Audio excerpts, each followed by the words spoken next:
नमस्कार दोस्तों, नमस्कार। आपका वीडियो में स्वागत है।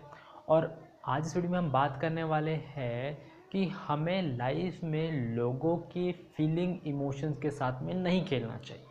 ठीक है, नॉट इवन लोगों के, बट किसी भी जीव के फीलिंग इमोशन के साथ में नहीं खेलना चाहिए हमें।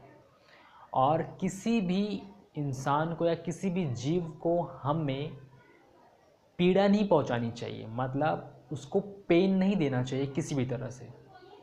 अब क्या होता है, देखो, कभी कभी क्या होता है कि हम इतने सेल्फ सेंट्रिक हो जाते हैं कि हमें ये चीज़ दिखाई नहीं देती कि सामने वाले को उससे क्या असर पड़ेगा, क्या उस पर बीतेंगी, या उसको मेरे एक्शन से कोई ठेस पहुँचेंगी या नहीं पहुँचेंगी। हम क्या होते हैं, हम हमारे ही मूड में रहते हैं और हम हमारे ही बोल सकते हैं कि वो थॉट प्रोसेस में चलते रहते हैं कि हम बस कॉन्स्टेंटली एक्शन मोड में रहते हैं।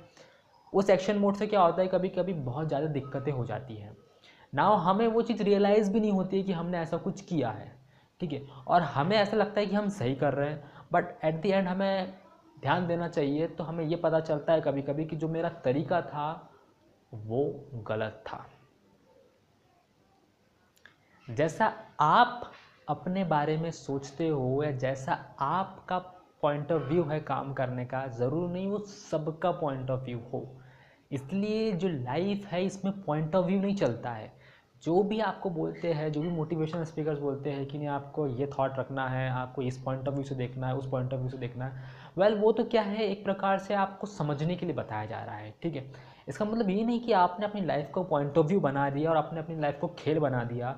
कभी कभी क्या होता है, उस खेल के चक्कर में आप लोगों की फीलिंग इमोशंस को हर्ट कर जाते हो, और उससे क्या होता है, उससे आपको ऐसा लगता है कि आप कुछ सही काम कर रहे हो। बट अगर आप खुद को आराम से जब देखते हो तो आपको समझ में आता है कि आप सही काम नहीं कर रहे हो, आपने बहुत ज़्यादा गलत काम कर दिया है। तो इसीलिए वो रियलाइज़ आपको कब हो ये मुझे नहीं मालूम, लेकिन अभी इस समय से आपको इस नए साल पे अपने एक्शंस को बड़े ही सोच समझ के लेने की आवश्यकता है। ठीक है, ऐसा नहीं कि आपने बिजनेस इंटेलिजेंस लगाई और इनसेंसिटिवली एक्शन ले रहे, कट टू कट बातें कर रहे हो। और कभी कभी क्या होता है, वो कट टू कट के चक्कर में आप लोगों को बहुत ज़्यादा ठेस पहुंचा देते हो। अब जिसके कारण क्या होता है कि सामने वाला पर्सन है वो आपसे कट जाता है। ठीक है, आप तुरंत के लिए तो उससे बिल्कुल बिजनेस कर लोगे या जो भी करना चाह रहे हो वो कर लोगे, लेकिन बाद में आपको लॉन्ग टर्म में वो चीज़ आपको नुकसान ही देंगी, मतलब आपको फ़ायदा नहीं करेगी। अगर आपको जेन्युइनली लाइफ में ग्रोथ करनी है, जेन्युइनली आपको लाइफ में ग्रोथ पानी है, तो उसके लिए आपको ये सभी चीज़ों का ध्यान देना की आवश्यकता है। Okay, thank you.